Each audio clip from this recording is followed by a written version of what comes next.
ان الحمد للہ نحمده ونستعینه ونستغفره ونعوذ باللہ من شرور انفسنا ومن سیئات اعمالنا من يهده اللہ فلا مضل له ومن يضلل فلا هادی له واشهد ان لا الہ الا اللہ وحدہ لا شریک له واشهد ان محمدا عبده ورسوله اما بعد فان خير الحديث كتاب الله وخير الهدي هدي محمد صلى الله عليه واله وسلم وشر الامور محدثاتها وكل محدثة بدعة وكل بدعة ضلالة وكل ضلالة في النار.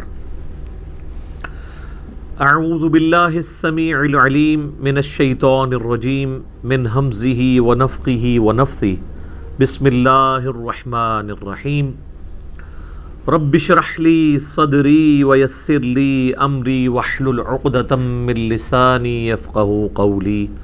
بسم اللہ الرحمن الرحیم ان اللہ وملائکتہ یصلون علی النبی یا ایہا الذین آمنوا صلوا علیہ وسلموا تسلیما.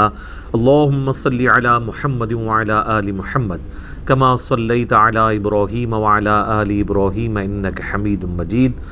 اللہم بارک علی محمد وعلی آل محمد کما بارکت علی ابراہیم وعلی آل ابراہیم انک حمید مجید.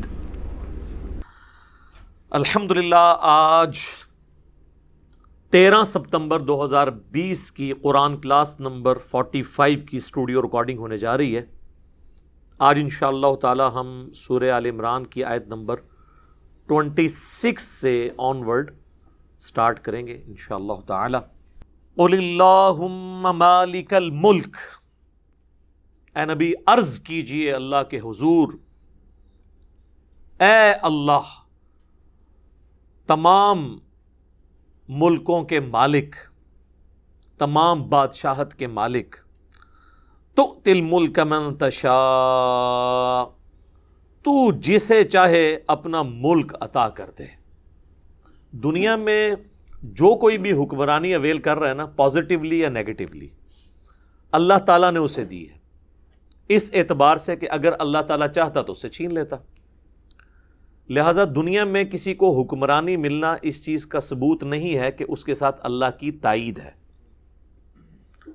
سورۃ البقرہ میں ہی نمرود کے بارے میں اللہ تعالیٰ نے فرمایا تھا، جب وہ ابراہیم علیہ السلام سے جھگڑ رہا تھا تو اللہ تعالیٰ نے فرمایا کہ اس نے اپنے رب کے معاملے میں جھگڑا کیا اس وجہ سے کہ ہم نے اسے بادشاہت عطا کی تھی. تو فرعون کو بھی بادشاہ اللہ نے بنایا، نمرود کو بھی اللہ نے بنایا، اور سیدنا ابو بکر، عمر، عثمان و علی کو بھی اللہ نے بنایا. لیکن زمین اسمان کا فرق ہے. سیدنا سلیمان بن داود علیہ السلام کو اللہ نے بادشاہ بنایا، لیکن اس بادشاہت میں اور فرعون کی بادشاہت میں فرق ہے. لہٰذا کسی کو ملوکیت مل جائے، بادشاہت مل جائے، اس بات کا ثبوت نہیں ہے کہ اللہ کی تائید ہے اس کے ساتھ. اس کے لیے آزمائش بھی ہو سکتی ہے، اور پھر جب اللہ تعالیٰ چاہتا ہے چھین بھی لیتا ہے. ایک ایسا شخص جس کی زبان میں بھی لکنت تھی، اس سے اللہ تعالیٰ نے 300 سال کی فرعونوں کی حکومت ختم کروا دی. سیدنا موسیٰ کلیم اللہ علی نبینا وعلیہ الصلاۃ والسلام. تو اے اللہ ملک کے مالک، اے نبی اللہ کے حضور عرض کیجئے. اب یہ اس زمانے میں آیات نازل ہو رہی ہیں جب نبی علیہ السلام کو کوئی بادشاہت، کوئی دنیاوی سٹیٹس اس اعتبار سے حاصل نہیں ہے، اور پھر اللہ تعالیٰ نے آپ علیہ السلام کو دنیاوی طور پہ بھی ایک عروج عطا فرمایا. عرض کیجئے اے اللہ تمام بادشاہت کے مالک، تو جسے چاہے اپنا ملک عطا کرے. وَتَنزِعُ الْمُلْكَ مِمَّن تَشَاءُ، اور جسے چاہے تو ملک چھین لے. وَتُعِزُّ مَن تَشَاءُ وَتُذِلُّ مَن تَشَاءُ، تو جسے چاہے عزت دے، جسے چاہے ذلیل کر دے. اور یہ کمال اللہ کی قدرت ہے کہ اللہ تعالیٰ کسی کو دنیاوی منصب دے کر بھی ذلیل کر سکتا ہے. یزید ابن معاویہ،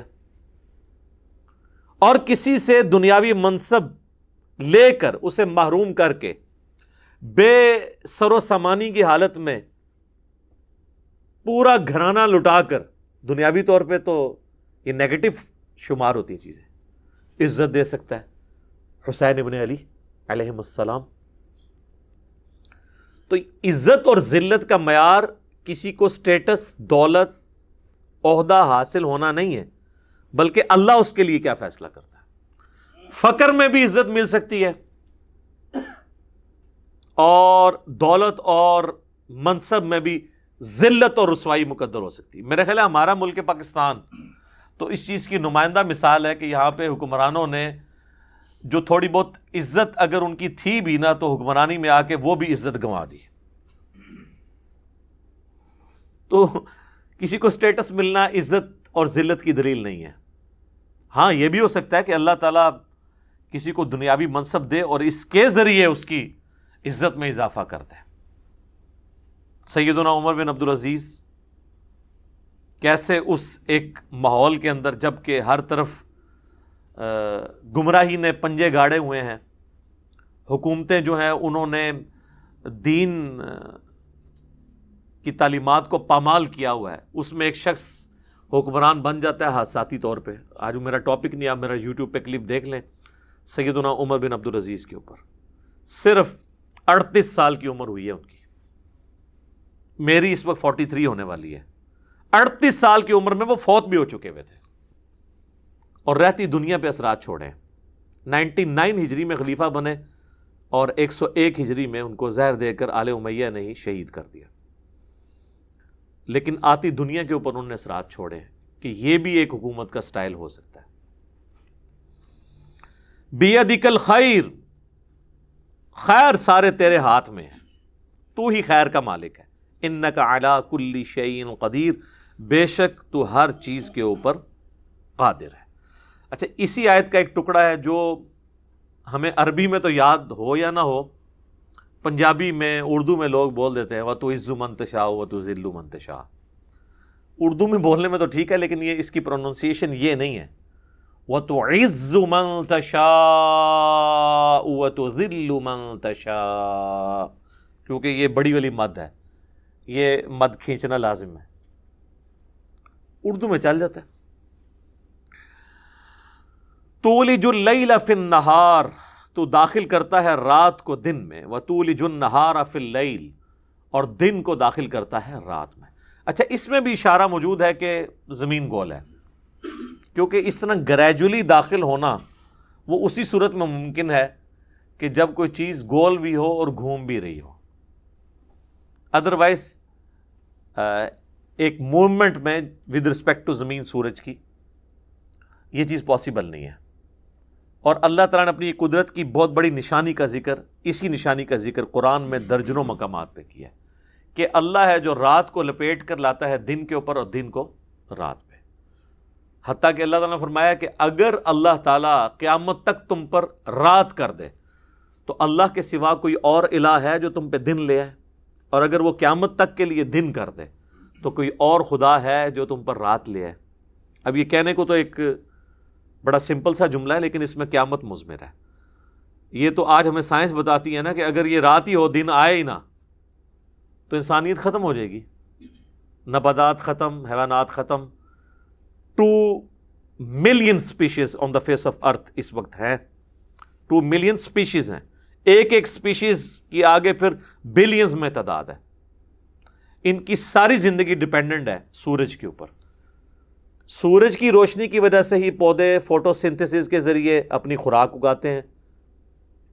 ان پودوں کو جانور کھاتے ہیں، جانوروں کو ہم کھاتے ہیں، اور جانوروں کو جانور کھاتے ہیں، اور یہ سارا نظام چل رہا ہے. آج زمین اگانا بند کر دے تو زمین پہ ہر چیز ختم ہو جائے گی. تو یہ ساری کی ساری زندگی ڈیپینڈنٹ ہے سورج کے اوپر. تو یہ جملہ ہلکا نہیں ہے کہ اگر اللہ تعالیٰ قیامت تک کے لیے رات کر دے تو کون دن لے آئے گا. اس میں قیامت مضمر ہے. اگر آج دنیا میں وہ علاقے جہاں پر آلموسٹ 6 مہینے کا دن اور 6 مہینے کی رات ہوتی ہے، جو پولز کے قریب علاقے ہیں، وہاں پہ اگر زندگی چل رہی ہے نا تو وہ اس وجہ سے کہ وہاں پہ جو کھانے پینے کا سامان ہے وہ ان علاقوں سے جا رہا ہے، ٹیکنالوجی کو نہیں وہ کھا رہے، یہ ساری کی ساری چیزیں اس کے اوپر ڈپینڈنٹ ہیں۔ تو اللہ تعالیٰ نے اپنی قدرت کی یہ بڑی نشانی جگہ جگہ ذکر کی ہے کہ وہی رات کو دن پر لپیٹتا ہے، دن کو رات پر۔ وَتُخْرِجُ الْحَيَّ مِنَ الْمَيِّتِ، اور اے اللہ تو ہی نکالتا ہے زندہ کو مردہ سے، وَتُخْرِجُ الْمَيِّتَ مِنَ الْحَيِّ، اور تو ہی زندہ کرتا ہے مردے میں سے زندگی کو نکال لیتا ہے۔ قرآن چونکہ سائنس کی کتاب نہیں ہے، لہٰذا یہ لٹریچر کی زبان میں بات کرتی ہے، اس کو آپ سائنٹیفکلی اس کا انالیسس نہیں شروع کر دیں گے اس آیت کا، کیونکہ ہمارے پرانے مفسرین اس طرح کی آیات کے کانٹیکسٹ میں نا وہ مرغی اور انڈے کی مثال دے دیتے ہیں کہ جی دیکھیں مرغی زندہ ہے، مردہ انڈا دے دیتی ہے، اور مردہ انڈا ہے اس میں سے زندہ مرغی نکل آتی ہے۔ یہ انڈا لٹریچر کی زبان میں ہماری آبزرویشن میں ضرور مردہ ہے، سائنٹیفکلی مردہ نہیں، اس کے اندر زندگی ہے، اس مردے میں بھی زندگی ہے، وہ چھپی ہوئی ہے جس کو اللہ تعالیٰ ایکٹیویٹ کر دیتا ہے۔ تو یہ ایک جنرل چیز ہے لٹریچر کی زبان میں، جس طرح زمین مردہ ہوتی ہے، قرآن پاک میں یہ مثال درجنوں جگہ آئی کہ اللہ تعالیٰ آسمان سے بارش نازل فرماتا ہے اور ایک مردہ زمین کو بے قدر بیج کے ذریعے اس میں سے کھیتیاں اگا کے زندہ کر دیتا ہے۔ کذالک تخرجون، اسی طریقے سے تمہیں بھی اٹھا لے گا۔ یہ دنیا میں اللہ نے ایگزامپل سیٹ کی ہیں کہ آپ ان چیزوں کو آبزرو کر سکیں کہ قیامت والے دن اللہ تعالیٰ کس طرح مردوں کو زندہ کر لے گا۔ تو مردہ زمین کو اللہ تعالیٰ زندہ کر لیتا ہے، بظاہر نظر آنے والا ایک انڈا جسے آپ 20 دفعہ توڑ کر کھاتے ہیں اور اس میں کوئی زندگی کے آثار نظر نہیں آ رہے ہوتے، اللہ تبارک و تعالیٰ اس میں سے ایک چوزا نکالتا ہے۔ زمین و آسمان کی ساری مخلوقات مل کے ایک انڈے میں سے چوزا نہیں نکال سکتے۔ انڈا بنانا تو چھوڑ ہی دیں، انڈا توڑ کے دے دیں نا تو اس میں سے چوزا نہیں کو بنا سکتا، چوزے کی چونچ کوئی نہیں بنا سکتا۔ تو یہ اللہ تعالیٰ کی قدرت ہے۔ تو میرے بھائیو، جو کام کرنے سے نہ ہو سکے اس کام کے بارے میں کہنا کہ وہ خود بخود ہو رہا ہے، اس سے بڑی کوئی دنیا میں بے وقوفانہ سٹیٹمنٹ نہیں ہو سکتی۔ جو آپ کر نہیں سکتے اس کے بارے میں آپ یہ کلیم کریں کہ خود ہو رہا ہے۔ اس کائنات کے اندر اتنا بیلنس ہے کہ سائنٹسٹ ہمیں کہتے ہیں کہ اگر ایک بال پوائنٹ کو اس کی نوک کے اوپر یوں کھڑا کیا جائے، یہ تو کھڑی نہیں ہو سکتی، اور 1 ارب سال تک وہ کھڑی رہے، اتنی بیلنس ہو، نہ گرے، اس سے زیادہ بیلنس کائنات کے اندر ہے۔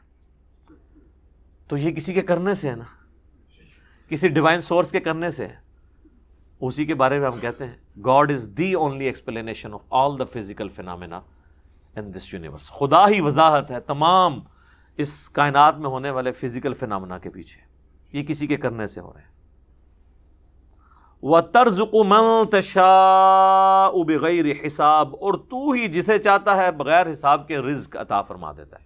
اچھا، رزق سے مراد صرف دولت نہیں ہے، اللہ کی ہر نعمت رزق ہے۔ مال بھی اس میں سے ایک ہے، اچھی صحت، اچھی آواز،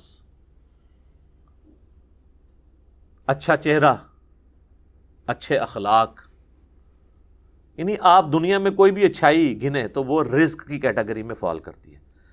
عربی زبان جو ہے یہ بڑی ورسٹائل زبان ہے، اس لیے جو لوگ عربی کو جانتے ہیں نا وہ اس کا ٹیسٹ پھر فیل کرتے ہیں۔ ہم تو رزق سے مراد یہ کھانے پینے کی چیز یا مال و دولت لے رہے ہوتے ہیں۔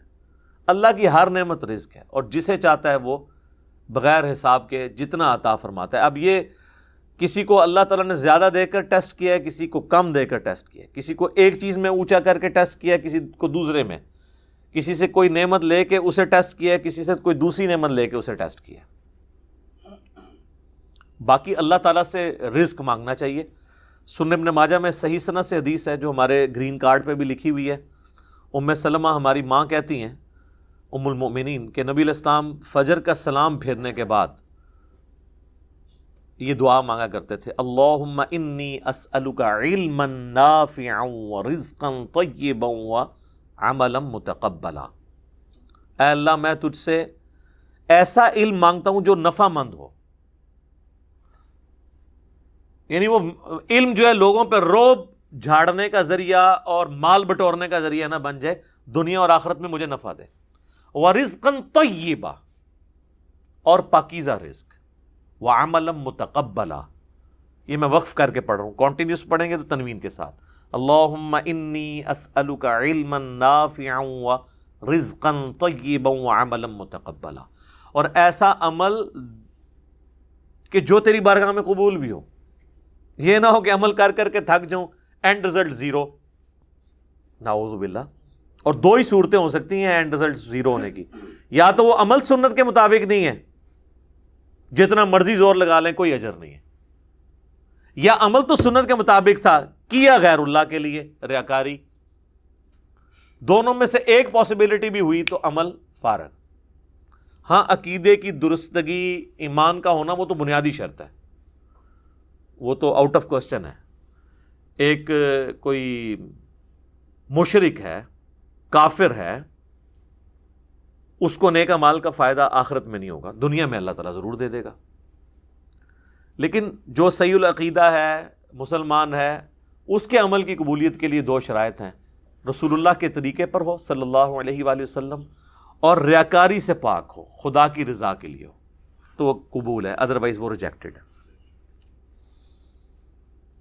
سنن ابی داؤد میں ایک حدیث ہے کہ مولا علی رضی اللہ تعالیٰ عنہ علیہ السلام کے پاس کوئی مقروض شخص آتا ہے تو اس کو مولا علی ایک دعا سکھاتے ہیں، اور وہ کہتے ہیں یہ دعا مجھے رسول اللہ نے سکھائی تھی صلی اللہ علیہ وسلم، اور آپ نے فرمایا تھا اگر کسی کا پہاڑوں پہاڑ بھی قرضہ ہو نا تو وہ اتر جائے گا، بشرطے کہ اس کی نیت صحیح ہو، اتارنے کی ہو بھی۔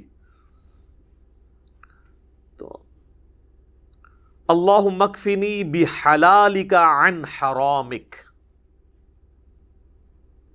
اے اللہ میرے لیے حلال کے رزق کو کفایت والا کر دے اور حرام سے بچاتے ہوئے۔ کتنی پیاری دعا ہے، یہ دعا یاد کریں، یہ آپ کو مشکات المصابیح کی دوسری جلد میں شروع میں دعاؤں والے چیپٹر میں مل جائے گی۔ اللہم اکفنی بحلالک عن حرامک واغننی بفضلک عمن سواک، اور مجھے اپنے فضل سے ہر چیز سے غنی کر دے، بس تو ہی میرے لیے کافی ہو جا۔ یہ دعا چھوٹی سی دعا ہے صحیح سند کے ساتھ۔ تو رزق کا مانگنا، رزق حلال کا مانگنا، اور اللہ کے سوا کسی کی محتاجی نہ ہو یہ دعا مانگنا، یہ نبی علیہ السلام نے ہمیں دعائیں تعلیم فرمائی ہیں۔ اب میرے بھائیو بڑی اہم ترین آیت آ رہی ہے، سورہ آل عمران کی آیت نمبر 28۔ یہی وہ آیت ہے جس میں تقیہ کا ذکر ہے کہ کوئی شخص ایز اے لاسٹ ریزارٹ اپنی جان کو بچانے کے لیے یا دشمن کے شر سے بچنے کے لیے جبکہ وہ کمزور ہو تقیہ کر سکتا ہے۔ تقیہ کہتے ہیں چھپانے کو۔ ایک تو ہمارے جو اہل تشیع کے ہاں تقیہ ہے، انہوں نے اس میں بہت غلو کر لیا، اس کی اصل موجود تھی لیکن یہ نہیں ہے کہ ہر معاملے میں تقیہ شروع ہو جائے گا۔ ایز اے لاسٹ ریزارٹ کر سکتے ہیں۔ سورۃ النحل میں اس کی ڈیٹیلز آتی ہیں کہ اگر کسی کی زندگی موت کی کشمکش بن گئی ہے تو وہ حرام بھی کھا سکتا ہے، اور اس میں پہلے اللہ نے حرام چیزوں کا ذکر کیا ہے کہ تمہارے لیے اللہ نے حرام کیا ہے بہتا ہوا لہو، مردار، خنزیر کا گوشت، اور وہ حلال چیز بھی جس پر ذبح کے وقت غیر اللہ کا نام لیا گیا۔ یہ چار چیزیں جو قرآن میں کم از کم 5 مقامات پہ ذکر آیا کہ یہ حرام ہے۔ اس کے بعد اللہ نے ذکر کیا کہ ہاں اگر کیٹاسٹرافک کنڈیشن ہو جائے، اضطراری زندگی موت کی کشمکش ہو، اور اس میں ساتھ شرط لگائی کہ بغاوت نہ ہو اور ضرورت سے زیادہ نہ ہو، حد نہ پھلانگی جائے، تو پھر یہ بھی تمہارے لیے جائز ہے۔ اور پھر اللہ تعالیٰ نے فرمایا کہ کلمہ کفر بھی اگر بولنا پڑ جائے، دل میں ایمان رکھتے ہو مجبوری میں جان بچانے کے لیے، تو یہ بھی جائز ہے، لیکن یہ صرف جواز ہے۔ افضل وہی ہے جو مسند احمد میں حدیث ہے، معاذ ابن جبل سے حضور نے کیا فرمایا تھا؟ اے معاذ، اللہ کے ساتھ شرک نہ کرنا، خواہ تمہارے ٹکڑے ٹکڑے کر دیے جائیں، تمہیں آگ میں جلا دیا جائے یا تمہیں سولی دے دیا جائے، شرک نہ کرنا۔ یہ ہے فتویٰ نہیں ہے، یہ تقویٰ ہے۔ فتویٰ وہی ہے کہ فتوے اور تقوی میں فرق ہے، ٹھیک ہو گیا؟ مسئلہ اور چیز ہوتی ہے، لیکن اس میں تقوی والا پہلو جو ہے نا وہ ڈیفرنٹ ہوتا ہے۔ افضل پہلو یہی ہے کہ کمپرومائز نہ کیجیے۔ آپ دیکھیں رومن امپائر سے جو ہماری جنگیں ہوئی مسلمانوں کی شروع میں، کئی بیٹل فیلڈز میں صحابہ کرام کو تیل کے کڑاہوں میں جلایا گیا ہے، صرف ایک آفر کے اوپر کہ رسول اللہ کو گالی دے دو۔ انہوں نے کہا مر جائیں گے، نہیں دیں گے۔ ان کو قرآن آتا تھا کہ ہم دل میں ایمان رکھتے ہوئے یہ کر سکتے ہیں، لیکن ان کے ایمان کا لیول یہ تھا کہ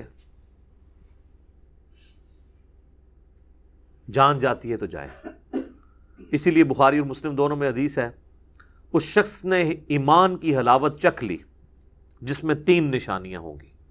نمبر 1، اللہ اور اس کا محبوب صلی اللہ علیہ وآلہ وسلم اسے پوری دنیا میں سب سے بڑھ کر محبوب ہو جائے۔ نمبر 2، دوستی اور دشمنی کا معیار اللہ کی ذات۔ اور نمبر 3، کفر کی طرف لوٹایا جانا اتنا ہی مشکل اس کے لیے ہو جائے جتنا زندہ آگ میں جلایا جانا۔ وہ آگ میں جلنے کے لیے تیار ہو جائے لیکن ایمان نہ چھوڑے، اس کو ٹیسٹ ملے گا۔ تو ظاہر کنارے پہ چلنے والوں کو تو پھر چوپڑیاں نالے دو تے نہیں ہو سکتیاں، وہ تو پھر لولا لنگڑا ہی دین لے کے چل رہے ہوں گے نا۔ تو صحابہ کرام کے ایمان کا یہ لیول تھا، وہ کمپرومائز نہیں کرتے تھے، جان جاتی ہے تو جائے۔ اللہ اور اس کے محبوب صلی اللہ علیہ وآلہ وسلم کی تعلیمات کے معاملے میں بہت وہ سینسٹیو تھے۔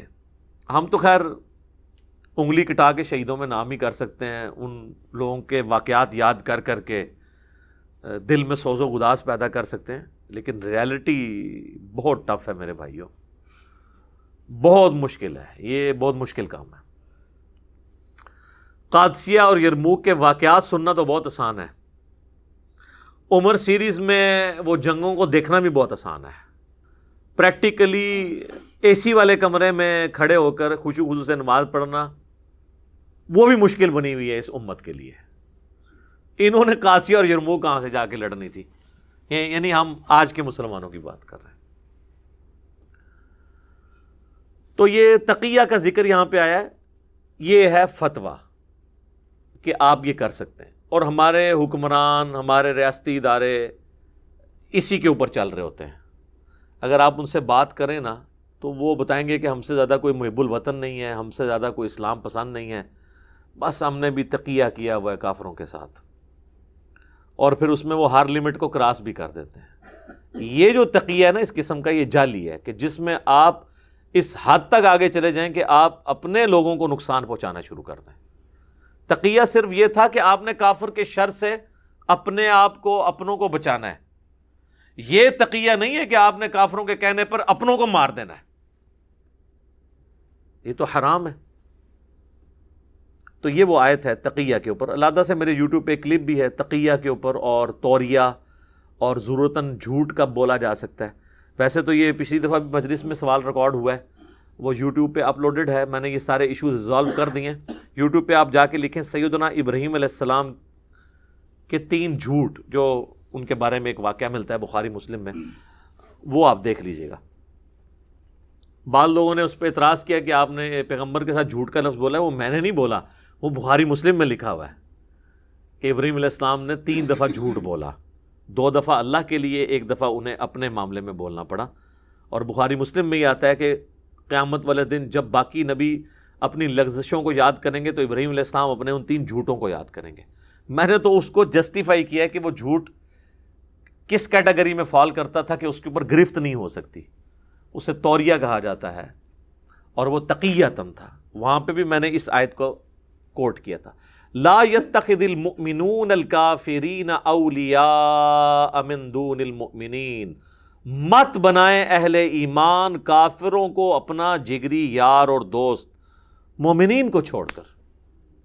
وَمَن يَفْعَلْ ذَلِكَ فَلَيْسَ مِنَ اللَّهِ فِي شَيْءٍ، جو کوئی یہ کام کرے گا پھر اللہ کے ذمہ کرم اس سے اٹھ گیا، الا سوائے ایک ایکسیپشن کے، ان تتقوا منہم تقا، کہ تم تقیہ کرو ان کے فتنے سے بچنے کی خاطر اس طرح کی ایکٹیویٹی پرفارم کر لو، وقتی طور پہ کمپرومائز کر لو، تو اس کی اجازت موجود ہے۔ لیکن اس میں پھر اللہ نے ساتھ شرط لگا دی، وَيُحَذِّرُكُمُ اللَّهُ نَفْسَهُ، اللہ تمہیں اپنی ذات سے ڈراتا ہے۔ یہ نہ ہو کہ اب یعنی اس کی آڑ لے کر، جس طرح ہمارے کئی علماء کتا حلال کرنے کی کوشش کر دیتے ہیں، بات یعنی 10 ہوتی ہے تو 2 صفرے اور لگا کے اسے 100 بنا دیتے ہیں، 100 کو 1000 کو ملینز میں پہنچا دیتے ہیں۔ بھئی جتنی بات ہے بس اس لیول تک آپ اس کو کر سکتے ہیں، اور وہ بھی بڑی یعنی سوچ سمجھ کے۔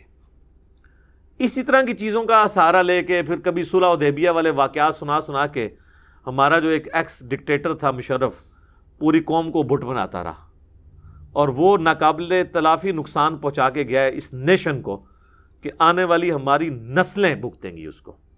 وہ انہی چیزوں سے ہی لیتے ہیں نا، اور جی صلح حدیبیہ، اچھا یہ کافروں سے صلح حدیبیہ کے لیے تیار ہو جاتے ہیں، اپنے جو پاکستانی ہیں ان کو کہتے ہیں جیلوں میں ڈالیں گے۔ مسلمانوں کے ساتھ ایٹیچیوڈ کیا ہے؟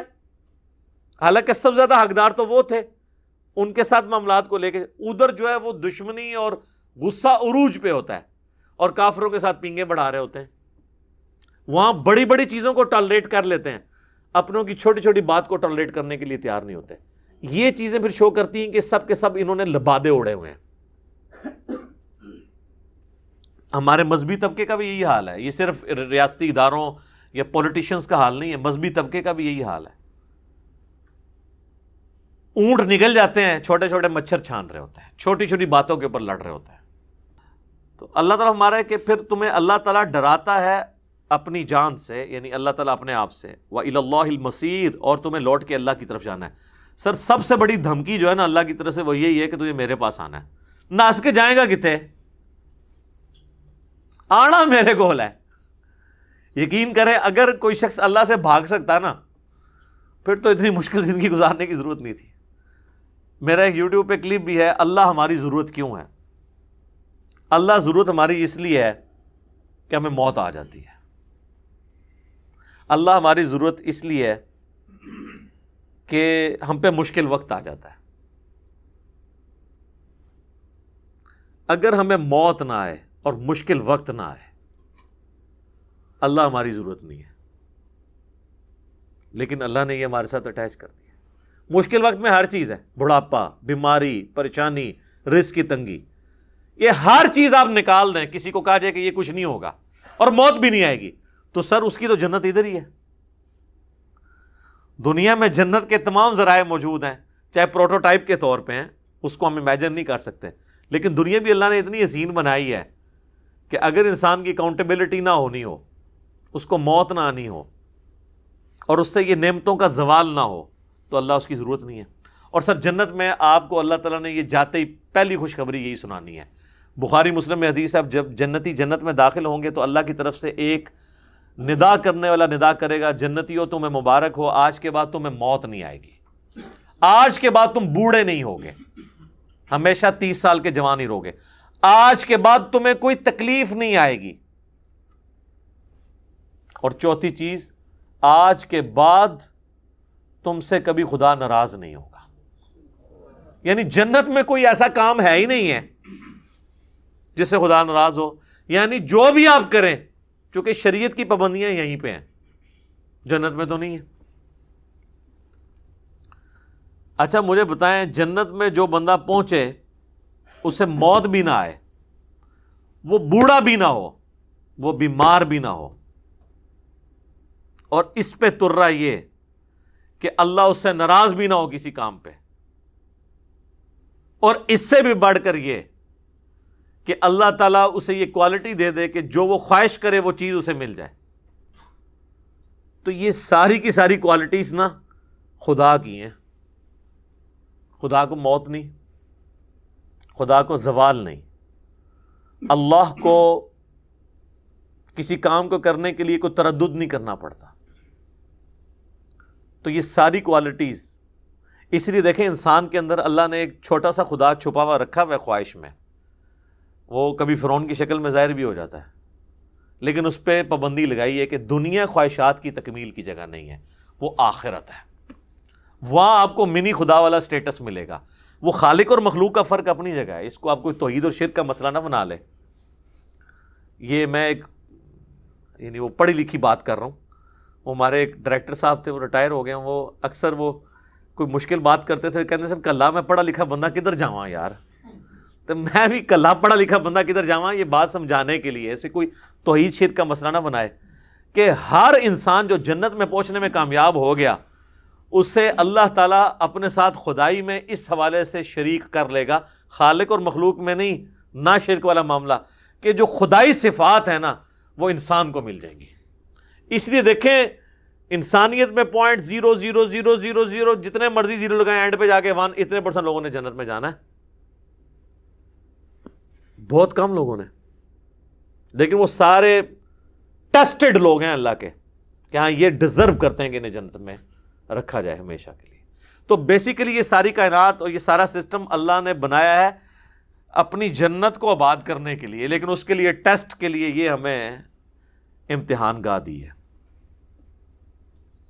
قُلْ إِن تُخْفُوا مَا فِي صُدُورِكُمْ أَوْ تُبْدُوهُ، اے نبی تم فرماؤ خواہ تم کوئی چیز اپنے دل میں چھپاؤ یا ظاہر کرو، يَعْلَمْهُ اللَّهُ، اللہ اسے جانتا ہے. اب یہ بڑا خطرناک معاملہ ہے، یہ تو کھل کے تو آیا سورۃ البقرہ میں، وَإِن تُبْدُوا مَا فِي أَنفُسِكُمْ أَوْ تُخْفُوهُ يُحَاسِبْكُمْ بِهِ اللَّهُ. تم اپنے دل میں بھی اگر کوئی گناہ کرتے ہو نا، اللہ اس میں بھی پکڑ کر سکتا ہے. تو یہ ایک بڑا کریٹیکل ٹاپک تھا. میں نے اس کے اوپر جتنے دلائل ہیں وہ ڈسکس کر کے ایک آپٹیمل سولوشن دیا تھا. یوٹیوب پہ میرا کلپ پچھلے دنوں اپلوڈ ہوا ہے. کیا دل کے خیالات بھی گناہ کیوں ہیں؟ ویسے تو کہا جاتا ہے کہ جب تک زبان پہ نہ لاؤ تو کوئی گرفت نہیں ہے. تو یہ اتنا سادہ معاملہ نہیں ہے. اس کو میں نے اس میں ساری احادیث ڈسکس کی تھی، کئی ایک احادیث بخاری مسلم سے اور آیات بھی. یہ ٹاپک یہاں پہ بھی اشارتاً وہی آ گیا. وَيَعْلَمُ مَا فِي السَّمَاوَاتِ وَمَا فِي الْأَرْضِ، اور اللہ جانتا ہے جو کچھ آسمانوں میں ہے اور جو کچھ زمین میں. وَاللَّهُ عَلَىٰ كُلِّ شَيْءٍ قدیر، اور اللہ ہر چیز پر قادر ہے. یعنی صرف علم نہیں رکھا ہوا، کنٹرول بھی ہر چیز پہ ہے. یہ کائنات بنا کے اللہ نے چھوڑ نہیں دی کہ اپنی مرضی سے چل رہی ہے. اپنی مرضی سے کہاں سے چل رہی ہے؟ ہماری ساری پریڈکشنز غلط ثابت ہو جاتی ہیں. 1901 میں ہمیں بتایا جا رہا تھا کہ جناب دنیا کی آبادی اگر ڈبل ہوگی تو کھائیں گے کہاں سے؟ تو وہ 1901 سے ابھی تک 8 گنا ہو چکی بھی ہے. زمین نے اپنے خزانے اگل دیے. اور جی ٹیمپریچر، گلوبل وارمنگ ہو رہی ہے، ٹیمپریچر سر نیچے آنا شروع ہو گیا. اور جی اوزون لیئر پھٹ گئی ہے جناب، سکن کینسر ہو جائے گا. کورونا کی برکت سے وہ اوزون لیئر ریپیئر ہونے شروع ہوگی خود بخود ہی. کیسے اللہ تعالیٰ نے تطہیر کروائی ہے. اس زمین کو بھی تو روزہ رکھوانا تھا نا، تو کورونا کے ذریعے رکھوایا نا اللہ نے. آپ ذرا سیٹلائٹ امیجز دیکھیں نا ووہان سٹی کے، کورونا سے پہلے اور بعد کے، تو آپ کو پتہ چلے گا کتنی پولوشن تھی تو کس طرح ختم ہوئی ہے. زمین نے بھی سا لیا ہے صدیاں بعد. ہاں جب سے یہ انڈسٹریل لائف شروع ہوئی ہے بیڑا غرق ہو گیا تھا. وہ اللہ کے اپنی ایک منشا ہے، وہ جس طریقے سے چاہے وہ، اس کے لیے تو کوئی مسئلہ نہیں ہے نا. یہ تو ہمیں پلاننگ کرنی پڑتی ہے نا. وہ تو جو بھی حکم فرماتا ہے نا اس کے لیے ہر چیز اس طرح پلان ہو جاتی ہے. سبحان اللہ وبحمدہ سبحان اللہ العظیم. آمین. یوم تجد کل نفس ما عملت، اس قیامت کے دن جو عمل بھی دنیا میں جس شخص نے کیا ہوگا وہ سب اپنے سامنے دیکھ لے گا. من خیر محضرا، اگر کوئی خیر کی ہے وہ بھی اپنے سامنے پا لے گا. وما عملت من سوء، اور اگر کوئی برائی کا کام کیا ہے وہ بھی دیکھ لے گا. وہی والی بات، فمن یعمل مثقال ذرۃ خیرا یرہ ومن یعمل مثقال ذرۃ شرا یرہ. ویسے آپ کو تو کہانی کرائے گی، یہ چھوٹی جی غلطیں بخش بھی سکتا ہے جی. یہ کتنی بڑی کہانی ہے. اس کہانی کا تو مطلب ہے کہ انبیاء کے آنے کی ضرورت ہی کوئی نہیں تھی، کتابوں کی ضرورت نہیں تھی، قرآن کی وعیدوں کی ضرورت ہی کوئی نہیں تھی، وہ تو بہانے ڈھونڈ رہے ہیں بخشنے کے. اتنا سادہ معاملہ نہیں میرے بھائی. یہ چھوٹی سی بات پہ اگر بخش سکتا ہے تو چھوٹی سی بات پہ پکڑ بھی سکتا ہے. اللہ تعالیٰ کے بارے میں بے فکری کی زندگی نہیں کوئی شخص گزار سکتا. صحیح بخاری میں حدیث ہے، نبی علیہ السلام ایک چوراہے کے پاس سے گزرے، کچھ اصحاب کھڑے ہنس رہے تھے. آپ کھڑے ہوئے آپ نے فرمایا جو کچھ میں جانتا ہوں نا اگر تم جانتے تو بہت کم ہنستے، زیادہ رویا کرتے. تو یعنی یہ ایک سیریس ایشو ہے. جامعہ ترمذی میں حدیث ہے، سیدنا عثمان جب بھی قبرستان جاتے تو قبر پہ کھڑا ہو کے اتنا روتے کہ ان کی داڑھی آنسوؤں سے تر ہو جاتی. تو صحاب کہتے حضرت آپ تو بخشے بخشائے ہیں. تو وہ کہتے میں نے رسول اللہ سے سنا تھا کہ آخرت کی منزلوں میں پہلی منزل قبر ہے، جس کی یہ منزل آسان ہوئی اس کی اگلی آسان در آسان ہوں گی، اور جو اس میں پھنس گیا اس کی اگلی منازل مشکل در مشکل ہو جائیں گی. میرے خیال ہم ہوتے تو ہم کہتے حضرت 3 دفعہ آپ کو جنت کی گارنٹی دی اللہ کے نبی نے، نبی علیہ السلام تو صادق اور امین ہے، آپ کو یقین نہیں ہے ان کی بشارتوں کے اوپر؟ سانو تو ایک بار ہی مل جاتی تو تسی تکتے ساڑھے کارنامے، شیطان بھی پناہ منگدا. اسی لیے تو ہمیں ملی بھی نہیں سر. یہ انہی کو مراتب ملتے ہیں جن کے بارے میں کانفیڈنس ہوتا ہے کہ جو ایک لمٹ کو کراس نہیں کریں گے. پھر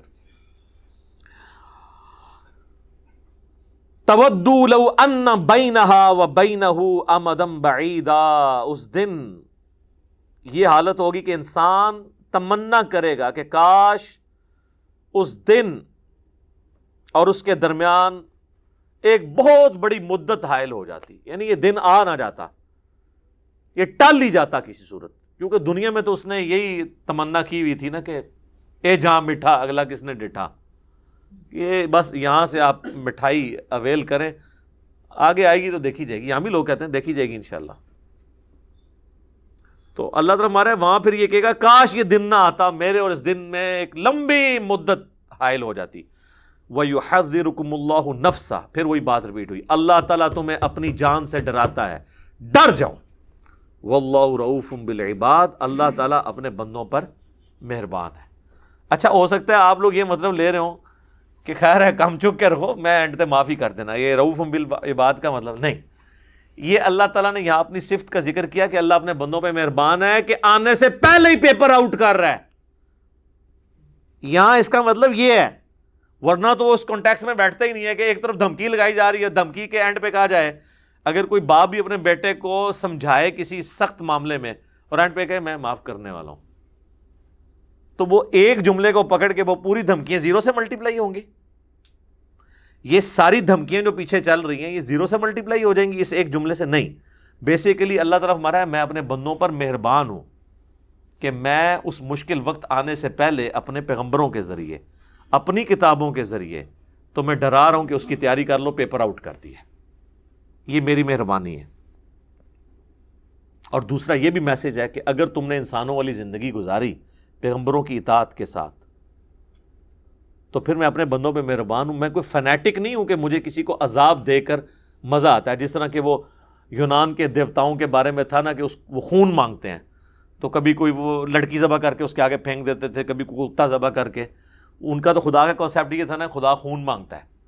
تو اللہ تعالیٰ فرماتے ہیں مجھے کوئی، یہ تو قرآن پاک میں ایک اور جگہ اللہ تعالیٰ فرمایا کہ اللہ تعالیٰ تمہیں عذاب دے کر کیا کرے گا اگر تم شکر گزار بنو گے. اللہ فنیٹک نہیں ہے. اس سے بڑھ کے وہ آیت ہے سورہ الانعام کی، وَكَتَبَ رَبُّكُمْ عَلَى نَفْسِهِ الرَّحْمَةِ، تمہارے رب نے اپنے اوپر خود یہ لازم کر لیا کہ میں نے ہر حال میں رحم ہی کرنا ہے. اللہ تو اس کے لیے تیار ہے، لیکن اگر آپ دوسرے ٹریک پہ چڑھیں گے پھر نہیں، پھر اس کے عذاب کا کوڑا پڑے گا. وہ تو اللہ تعالیٰ نے قرآن میں جگہ جگہ کہا ہے کیا ہم اپنے نافرمانوں کو اور اپنے تابع فرمان لوگوں کو برابر کر دیں؟ کیسا بھونڈا حکم اللہ پہ لگاتے ہو کہ تم یہ کام نہیں کرتے ہو کہ تمہارے ماننے والے اور نہ ماننے والے، تمہارے اوبیڈینٹ اور تمہارے نافرمان، تم ان کو ایک لیول پہ نہیں ٹریٹ کرتے، اور میں کائنات کا بادشاہ ہو کے اپنے ماننے والوں اور اپنے فرما بردار لوگوں اور نافرمانوں کو برابر کر دوں گا. ایسے نہیں ہو سکتا، کیونکہ اللہ کی ایک صفت عدل بھی ہے، یہ اس کے عدل کا تقاضا ہے کہ وہ دونوں کو برابر نہیں کر سکتا. ہاں ڈومیننٹ پہلو رحمت کا ہے۔ بخاری مسلم دونوں میں حدیث ہے، اللہ نے مخلوقات کی پیدائش سے پہلے اپنے پاس عرش پہ یہ عبارت لکھ لی تھی کہ میری رحمت میرے غضب پہ سبقت لے جائے گی۔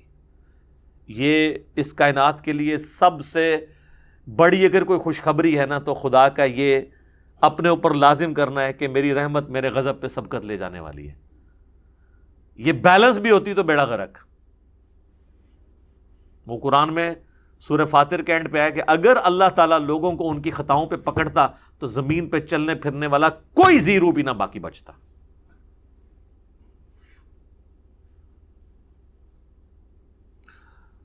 اللہ تعالیٰ ہمارے ساتھ عافیت والا معاملہ فرمائے۔ لا الہ الا انت سبحانک انی کنت من الظالمین، آمین۔ اب میرے بھائیوں، اگلی 2 آیات قرآن حکیم کا اہم ترین مقام ہے، اور یہ مقام ہے جس پہ گھنٹوں بولا جا سکتا ہے۔ اس کے اندر ایک قیامت مخبر ہے ان آیات میں، اور یہ آیات ہے بڑی مشہور ہے، خصوصاً اس میں جو پہلی آیت ہے نا سورہ آل عمران کی 31 نمبر، یہ تو اکثر آپ کو سننے میں، تقاریر میں، جلسوں میں، میلاد کی محفلوں میں سننے کو ملے گی۔ قل ان کنتم تحبون اللہ فاتبعونی، اے نبی تم فرماؤ کہ اگر تم اللہ سے محبت کرتے ہو تو میری اتباع کرو۔ یحببکم اللہ، پھر اللہ بھی تم سے محبت کرے گا۔ ویغفر لکم ذنوبکم، اور وہ تمہارے گناہوں سے درگزر فرما دے گا۔ واللہ غفور الرحیم، اور اللہ بخشنے والا مہربان ہے، رحم فرمانے والا ہے۔ اس میں یہ چیز فرمائی جا رہی ہے کہ اگر تم رسول اللہ کی اتباع کرتے ہو تو یہ ہے تقاضا محبت خداوندی کا۔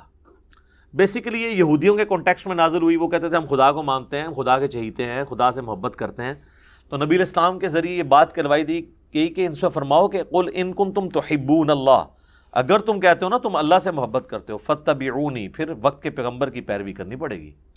یحببکم اللہ، پھر تمہیں انعام یہ ملے گا کہ اللہ تم سے محبت کرے گا۔ تمہارا اللہ سے محبت کرنا کون سی بڑی بات ہے؟ اللہ کی ہستی تو اس قابل ہے کہ اس سے محبت کی جائے، بلکہ اللہ ہی ہے کہ جس سے محبت کی جائے۔ یہ اس چیز کی لذت وہ فیل کر سکتا ہے جسے خدا کا تعارف ہو جائے۔ اللہ ہی ہے کہ جس سے محبت کی جائے، لیکن اللہ تعالیٰ ہمارا اگر تم میرے نبی کی پیروی اختیار کرو گے تو پھر میں تم سے محبت کروں گا۔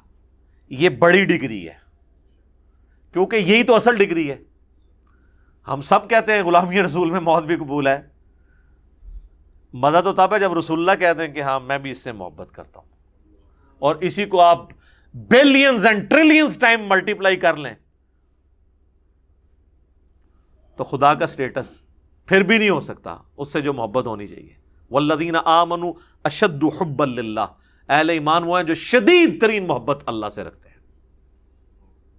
تو اللہ تعالیٰ فرما رہے کہ یہ کہتے ہیں نا کہ ہم اللہ سے محبت کرتے ہیں، تم فرماؤ اگر اللہ سے محبت کرتے ہو پھر تمہیں وقت کے پیغمبر کی اتباع کرنی ہوگی، پھر اللہ بھی تم سے محبت کرے گا اور تمہارے گناہوں کو بھی معاف کر دے گا۔ یہی وہ چیز ہے جو بخاری اور مسلم میں آئی ہے کہ کل میں اس شخص کے ہاتھ میں جھنڈا دوں گا جو اللہ اور اس کے رسول سے محبت کرتا ہے، اللہ اور اس کا رسول اس سے محبت کرتے ہیں۔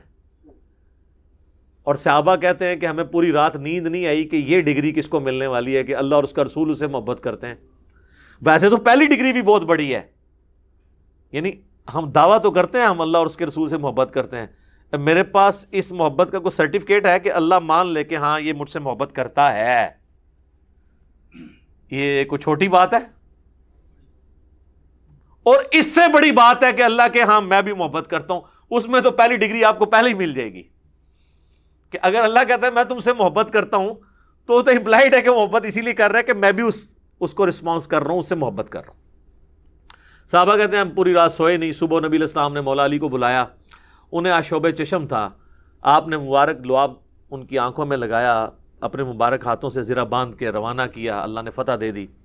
مسلم شریف کے الفاظ ہیں، انٹرنیشنل نمبر کے مطابق 6222 نمبر حدیث ہے۔ حضرت عمر کہتے ہیں مجھے پوری زندگی کبھی خواہش نہیں ہوئی کسی منصب کی سوائے خیبر کے موقع پر کہ یہ کاش جو فضیلت ہے یہ مجھے مل جائے جو علی کو مل گئی۔ تو یہ سب بہت بڑی فضیلت ہے، یہ کوئی سوچ بھی نہیں سکتا۔ تو اللہ تعالیٰ ہمارا ہے کہ اس کے پیچھے اتباع. اچھا اتباع کو سمجھ لیں. اتباع کہتے ہیں محبت کے ساتھ پیروی کرنے کو. ایک ورڈ ہے عربی میں اطاعت, حکم ماننا. اتباع ہوتی ہے ایک سپرلیٹو ڈگری. حکم ماننا تو اس میں ہے ہی ہے. اتباع یہ ہے کہ بس اس چکر میں رہنا کہ میں جس سے محبت کر رہا ہوں یہ جو کر رہے ہیں میں وہ کرتا جاؤں, یہ بھی نہ انتظار کروں کہ مجھے حکم کر رہے ہیں. نہیں, اس سے میرے اتنا انتہا درجے کی محبت ہو جائے کہ میں اس کی محبت میں سب کچھ کرنا شروع کر دوں. اور یہ صحابہ کرام میں خوبی تھی کہ رسول اللہ صلی اللہ علیہ وآلہ وسلم کی پیروی میں وہ اس درجے تک آگے جاتے تھے. بخاری میں اوپر تلے 10 احادیث ہیں. نافع کہتے ہیں کہ عبداللہ بن عمر اپنے سفر حج میں ان جگہوں پہ کھڑے ہو کر نماز پڑھتے تھے جہاں رسول اللہ کے ساتھ انہوں نے اپنے سفر حج میں پڑھی ہوئی تھی. حتیٰ کہ وہ کہتے ہیں ایک جگہ ایسی آئی کہ ایک جگہ مسجد بنی ہوئی تھی اور پاس ایک برساتی نالا تھا, اس پہ ایک پتھر رکھا ہوا تھا. عبداللہ بن عمر نے مسجد میں نماز نہیں پڑھی, اس پتھر پہ پڑھی اور کہا رسول اللہ نے یہاں پہ پڑھی تھی. اس وقت وہ مسجد نہیں تھی. مسند احمد میں یہاں تک آتا ہے کہ عبداللہ بن عمر ایک جگہ ایسی بھی رک گئے کہ آپ نے وہاں پہ پیشاب کیا اور کہا رسول اللہ صلی اللہ علیہ وسلم نے یہاں پہ کیا تھا. سر وہ بخاری مسلم کی حدیثیں پڑھے نا, بندے پہ رقت طاری ہو جاتی ہے کہ یار اتنی جگہ عبداللہ بن عمر نے کیسے یاد رکھی ہوئی تھی. اور وہ راوی نے بھی روایت کی ہیں کہ پھر ایک ایسا ٹیلا آیا, پھر ایک ایسا برساتی نالا آیا, پھر ایسا پہاڑ آیا. میں یار حیران ہو جاتا ہوں اس حدیث روایت کرنے والے بندے کو. اور عبداللہ بن عمر نے زندگی میں ایک دفعہ حضور کے ساتھ حج کیا ہوا ہے. اور آپ عبداللہ بن عمر سے یہ نہ سمجھیے گا کوئی لمبی سفید داڑھی نہ. رسول اللہ جب فوت ہوئے ہیں نا صلی اللہ علیہ وآلہ وسلم, اس وقت عبداللہ بن عمر کی جو عمر تھی نا وہ تھی آلموسٹ 21-22 سال.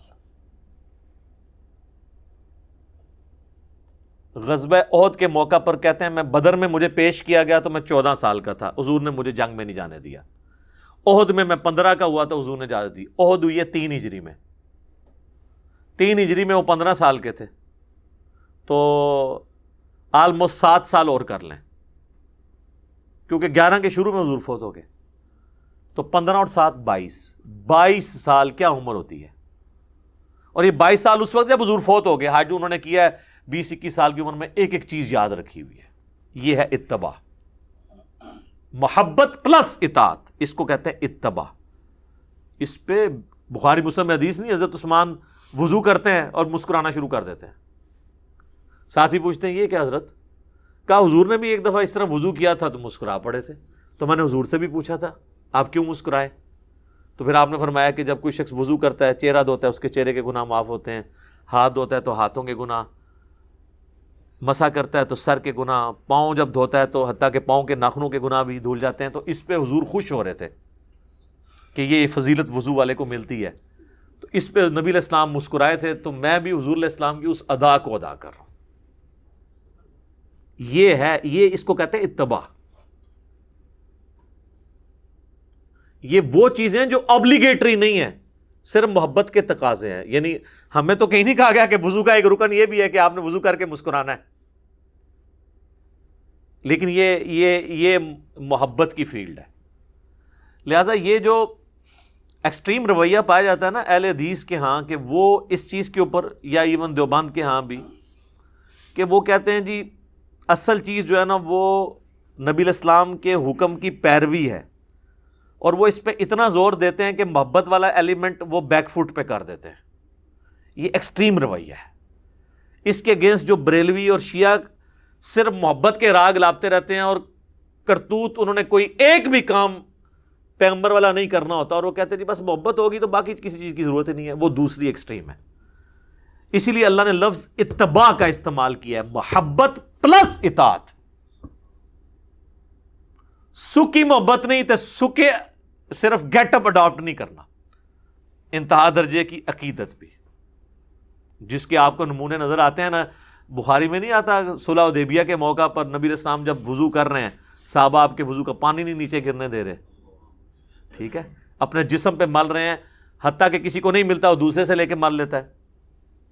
اور یہ اس کے علاوہ بھی عام حالت میں بھی ہوتا تھا. جب نبی علیہ السلام کو تشت میں بڑے برتن میں وضو کروایا جاتا تھا, بخاری مسلم میں آتا ہے, تو حضرت بلال کہتے ہیں میں پھر وہ جو پانی نیچے جمع ہوتا تھا نا, تو باہر لے کے جب نکلتا تھا تو صحابہ جھپٹ پڑتے تھے اس کے اوپر. یہ وہ تقاضے تھے جو محبت کے. لیکن اس طرح کی اب محبت ہماری نصیب میں نہیں ہے, کیونکہ رسول اللہ سامنے موجود نہیں ہے. ہمارا تو اب ٹوٹل زور دوسرے والے معاملے میں ہوگا, ٹھیک ہے, کیونکہ پھر اس کے ایکسٹریم رویہ ہے کہ لوگ جا کے اب قبر کی مٹی چاٹنا شروع کر دیں یا حضور کی قبر پہ سجدے شروع کر دیں, تو وہ کام نہیں. رسول اللہ صلی اللہ علیہ وسلم کی زندگی مبارک جو دنیا ہی گزرنے کے بعد اب ان سے محبت کے تقاضے ذرا ڈیفرنٹ ہیں, کیونکہ آپ سامنے موجود نہیں ہے. خیر یہ اس ٹاپک کے اوپر گھنٹوں بولا جا سکتا ہے, یہ تو نہ ختم ہونے والا ٹاپک ہے. اور یہ وہ ٹاپک ہے کہ جس کے اوپر ہمیں بنیادی اختلاف امت کی اکثریت کے ساتھ ہے کہ انہوں نے رسول اللہ کے مقابلے پر ایسی ہستیوں کو کھڑا کیا کہ ان ہستیوں کو پتہ چلے تو ان کے پاؤں کے نیچے سے زمین نکل جائے, کہ ان کی اطاعت کو انہوں نے رسول اللہ کے مقابلے پر واجب قرار دے دیا. یہ مقابلے پہ میں اس لیے لفظ بول رہا ہوں کہ ہم رسول اللہ کی واضح احادیث بتاتے ہیں, وہ کہتے ہیں نہیں ہمارے امام کا قول یہ ہے. میں کہتا ہوں امام حنیفہ, امام شافعی, امام احمد بن حنبل, امام مالک رحمہم اللہ اجمعین وعلیہم السلام اجمعین ورضی اللہ عنہم اجمعین, وہ کانپ اٹھے اس تصور کے ساتھ کہ ان کو رسول اللہ کے مقابلے پہ کھڑا کر دیا. صراحتاً احادیث آیات آنے کے باوجود. آپ یہ دیوبند کی تفسیر عثمانی اٹھا کے دیکھیں, وہ بحث کرتے ہیں کہ قرآن میں جو ہے وہ رضاعت کی مدت جو ہے, دودھ چھڑانے کی مدت جو ہے وہ 2 سال آئی ہے. پھر وہ سال لکھتے ہیں البتہ امام حنیفہ کا موقف ہے کہ 2.5 سال ہے. تو ہو سکتا ہے امام حنیفہ کے پاس بھی کوئی دلیل ہو. چلو حدیثوں میں تو کوئی کہہ سکتا ہے, کسی کو ایک حدیث پتہ چلی دوسرے کو نہیں پتہ چلی. جو مسئلہ قرآن میں آ گیا ہے اس مسئلے کے خلاف کسی اور امام کے پاس بھی کوئی دلیل ہو, پہلے تو ہم اس کو بھی ماننے کے لیے تیار نہیں کہ امام حنیفہ نے کہیں کہا بھی ہوگا کہ بھی قرآن کے خلاف 2.5 سال دودھ چھڑانے کی مدت ہے, کیونکہ امام صاحب تو ہمارے سامنے موجود نہیں ہے. جو جس کا دل کرے ان کی طرف منسوب کر دیں. چلو سپوز آپ کو پتہ بھی چل گیا, آپ تو کم از کم کریں. اور دوسری طرف آپ خود ائمہ کے اقوال سناتے ہیں کہ سارے اماموں نے کہا کہ ہماری کوئی بات کتاب و سنت کے خلاف ہو اسے دیوار پہ مار دو. اور ہم دیوار پہ نہیں مارتے, ہم بڑا احترام کرتے ہیں. ہم کہتے ہیں کہ جی یہ ان کی رائے تھی, قرآن و سنت کے خلاف ہے, ہم اس کو فالو نہیں کریں گے, ہمیں کہتے ہیں اماموں کے گستاخ ہو. تو یہ ایک ٹاپک, ایک بڑا کریٹیکل ٹاپک تھا. میں نے اس کو پورا پری پلان تیاری کر کے نا مسئلہ نمبر 197 ریکارڈ کروا دیا. آلموسٹ 2 گھنٹے کا HD کیمرے میں نے کئی ایک ایگزامپلس صحابہ تابعین تبع تابعین کی دکھائی ہیں کہ جب ان کے سامنے آیات احادیث آتی تھی وہ اعلانیہ طور پر اپنے بڑوں سے اختلاف کیا کرتے تھے, اور بڑے بھی ایسے تھے کہ وہ فوراً سر تسلیم خم کرتے تھے. خلفائے راشدین کی مثالیں میں نے پیش کی کہ ان کو کسی نے حدیث سنائی ہے, انہوں نے ڈیسیژن بھی کیا تو کہا بھائی نہیں غلطی ہوگی, ہم پیچھے ہٹ جاتے ہیں. اگر خلفائے راشدین کا یہ اسٹیٹس تو باقی کس کھاتے میں؟ باقی کو تو کوئی اوقات نہیں ہے ان کے مقابلے پہ, ہمارے مقابلے پہ نہیں. وہ میں نے کئی ایک واقعات بتائے ہیں, پھر اس کے بعد تابعین تبع تابعین میں بتایا. تو یہ ایک کریٹیکل آیت ہے. انشاءاللہ میں اس آیت پہ اگلی دفعہ بھی تھوڑی ڈسکشن کروں گا, اس کانٹیکسٹ میں کچھ احادیث بھی ڈسکس کروں گا. ایک حدیث میں آپ کو سنا دیتا ہوں, بخاری اور مسلم دونوں میں حدیث ہے. حضرت حسان ابن ثابت بیٹھے ہوئے مسجد نبوی میں اشعار پڑھ رہے تھے. حضرت عمر فاروق جیسا حکمران جن کی طبیعت میں بھی بہت گرمی تھی, ایکسٹروورٹ بھی تھے, سختی بھی تھی, وہاں سے گزرے اور رک گئے, اور انہوں نے حسان ابن ثابت کو تیکھی نظروں سے دیکھا. ابھی بولا کچھ نہیں ہے, صرف دیکھا ہے, اور اگلے جنے دی بھی تسی جرت دیکھو. ان کا عمر اس طرح نہ دیکھ ہماری طرف, تم سے بہتر شخصیت مسجد میں ہوتی تھی, میں ان کے سامنے بھی اشعار پڑھتا تھا اور نبی علیہ السلام خوش ہوا کرتے تھے. اچھا, اب حضرت عمر نے تو مطلب ڈیفینسو موڈ میں چلے گئے. انہوں نے کہا کہ کوئی گواہ لے کر آؤ. انہوں نے کہا یہ ابو ہریرہ بیٹھے ہیں پاس, ان سے پوچھو کہ کیا ایسا نہیں تھا.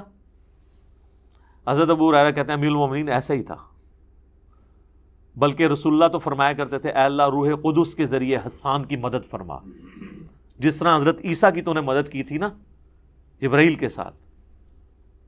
تو یہ حسان کے لیے تو حضور کی دعائیں ہیں. اس ایک واقعے میں کئی چیزیں پوشیدہ ہیں. نمبر 1 یہ کہ صحابہ کو پتا تھا کہ دین کا ماخذ کتاب و سنت اللہ رسول ہے، اس کے بعد سب برابر ہیں.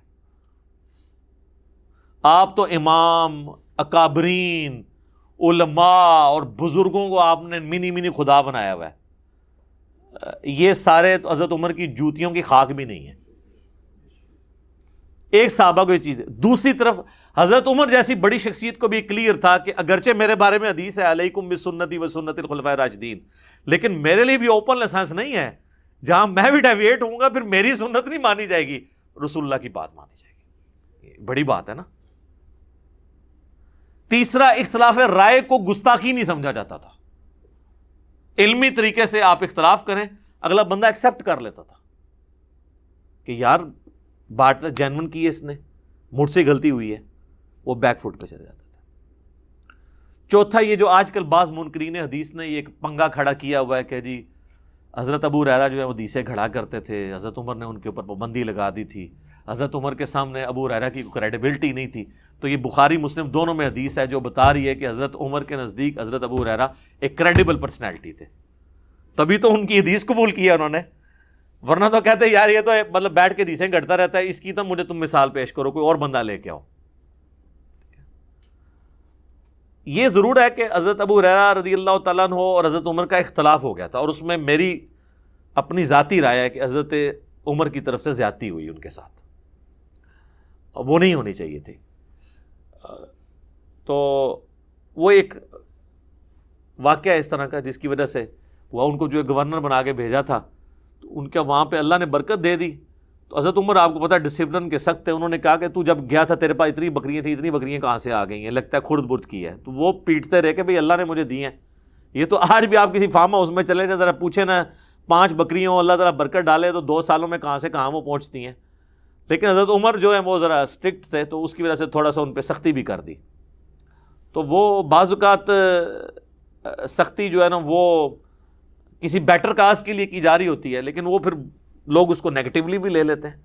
تو اس طرح کا معاملہ نہیں ہے. سیدنا عمر کے نزدیک حضرت ابو ہریرہ ایک کریڈیبل پرسنالٹی تھے، وہ ان کی عزت کرتے تھے، ان کی احادیث کو ایکسیپٹ کیا کرتے تھے، ورنہ تو وہ پھر گواہی کے طور پہ اسے قبول نہ کرتے. جامع ترمذی میں ایک حدیث ہے، ایک شامی آتا ہے اور کہتا ہے عبداللہ بن عمر سے آ کے پوچھتا ہے، اور یہ روایت سالم بن عبداللہ بن عمر کر رہے ہیں، حضرت عبداللہ بن عمر کا بیٹا. وہ شامی آ کے کہتا ہے کہ ابھی حضرت معاویہ کا دور ہے، شام میں مرکز ہے، اور وہ آ کے کہتا ہے جی حج تمتع جائز ہے. وہ کہتے ہیں جائز، سنت ہے.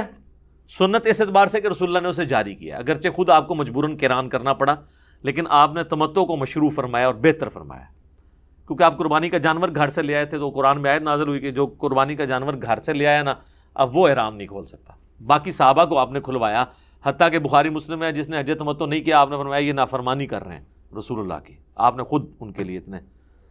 اور پھر فرمایا کہ قیامت تک حج اور عمرہ اب یوں داخل ہو گئے.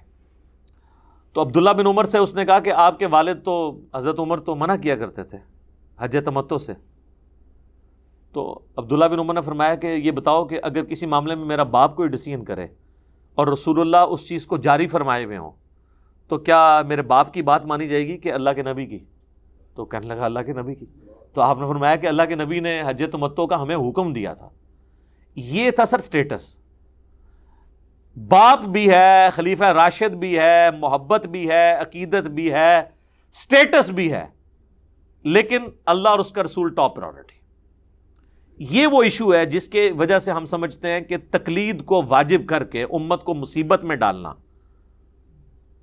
اور ایک ان کے اوپر عذاب مسلط کر دینا کہ اب امت یہ چوائس کرے کہ ہم نے رسول اللہ کے دین پہ چلنا ہے یا کسی بزرگ بابے کے دین پہ. بزرگ بابوں کو آپ ایکسپرٹ اوپینین کے طور پہ لیں، جس طرح آج بھی ہم بڑے بڑے علماء کے ایکسپرٹ اوپینین لیتے ہیں، بس اسی لیول پہ ان کو رہنے دیں.